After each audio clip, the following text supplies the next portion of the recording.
Ross and Big Meech do an Instagram video together because Big Meech is doing this big concert. And so then 50 gets upset about that. Did 50 post anything, or did he just kind of unfollow Lil Meech?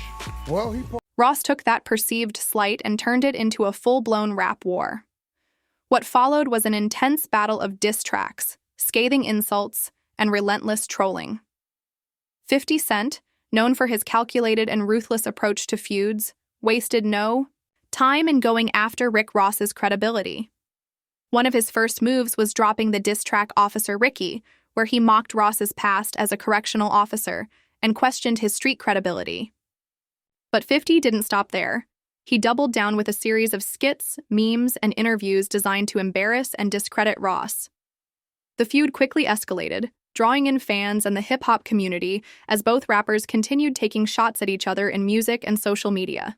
Rick Ross used my whole name, you know, and he probably gained the most stardom out of everybody. You know, he raps about selling drugs, right, and he never sold drugs. You know, he was a correctional. The song went viral, but 50 Cent didn't stop there. He took things even further by creating a series of skits and animated cartoons that portrayed Ross as a fraudulent character. The internet ate it up, and Ross was put on the defensive. However, instead of backing down, he fired back with his own diss tracks, attempting to show that 50's antics weren't affecting him, but the damage had already been done. 50 had successfully planted seeds of doubt about Ross's authenticity in the minds of many fans. At this point, what started as a lyrical exchange had evolved into something much bigger, one that extended beyond music and into their personal lives. As 50 Cent continued applying pressure, Ross found himself dealing with much more than just a rap beef. if you did 20, and because you did something you weren't supposed to do by street code, which said you was probably supposed to do 40, you know what I'm saying? So they're gonna look at it like that. Now, his early release now is based on he got a time cut based upon the new law. Right. I got that paperwork. And what they say happened, right? With the third party cooperation for him. They got the document in the paperwork with the Tammy chick where she's saying that she was third party cooperating to get him a time cut, but she ended up having sex with the F-Fed dude. So that's which got Cuffy convicted, but then they took the time cut off your table. 50 Cent didn't stop at diss tracks and jokes. He took the feud to a whole new level by targeting Ross's personal life. One of his most infamous moves was digging into Ross's past, exposing his work as a correctional officer, and questioning the street credibility Ross had built his career on. To make matters worse, 50 tracked down Ross's baby mother, Tia Kemp, and interviewed her on camera. But he didn't stop at just asking questions. He took her on a shopping spree, letting her openly discuss Ross's personal flaws and finances, while laughing along. The footage was humiliating for Ross, making headlines and adding more fuel to the fire. But 50 wasn't done yet. He also leaked a tape involving another of Ross's exes, piling on another layer of embarrassment. The move was so extreme that it led to legal battles, with Ross's legal team trying to fight back against 50's relentless personal attacks. Although 50 Cent denied any involvement in the leak, the damage was already done. The controversy only intensified their already heated feud. Ross, however, refused to stay silent. By referencing the incident in Mafia music, he wasn't just rapping.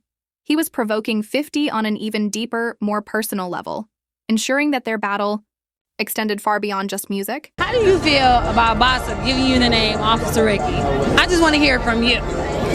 Baby, I'm worth too much money to even be, sidetracked on this carpet. No, this is not the G-Unit sneaker. Sorry. Listen, everybody over there at G-Unit, when y'all was out of business. 50 Cent wasn't one to let something like that slide. Instead of just responding with another diss track, he launched an all-out campaign against Ross. His first move was releasing Officer Ricky. Go Ahead and Try Me, a track dedicated to exposing Ross's past as a correctional officer and undermining his street credibility. But 50 didn't stop at the music. He took things even further by digging into Ross's personal life, bringing his baby mother, Tia Kemp, into the spotlight.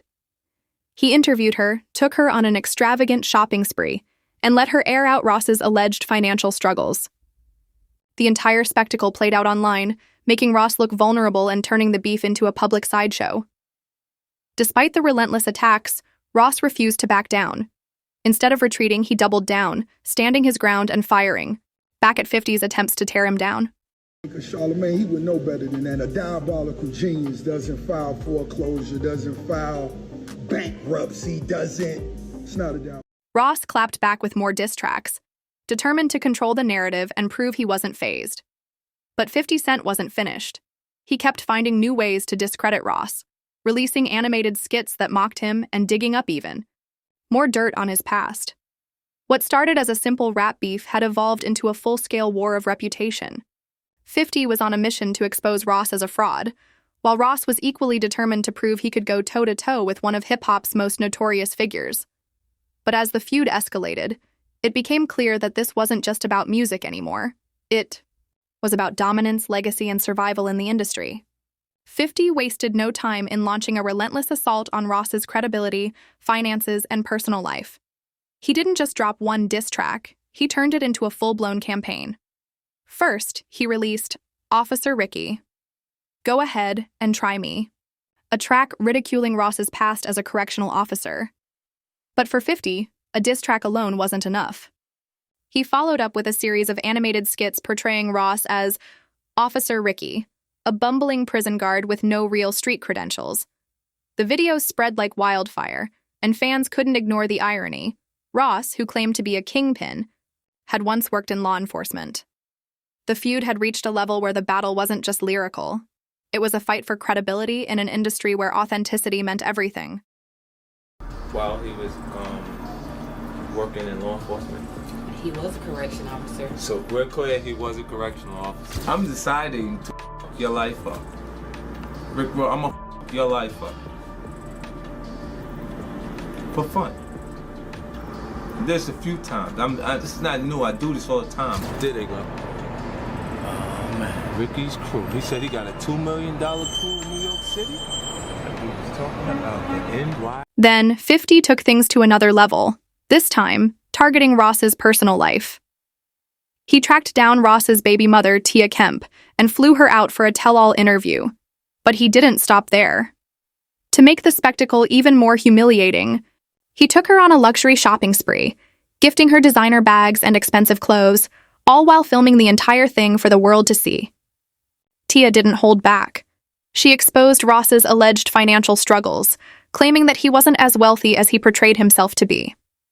The footage quickly spread online, embarrassing Ross and giving 50 even more ammunition to keep the attacks coming. By this point, the feud had completely transcended music. It was no longer just about diss tracks. It had become a battle for dominance, control, and public perception.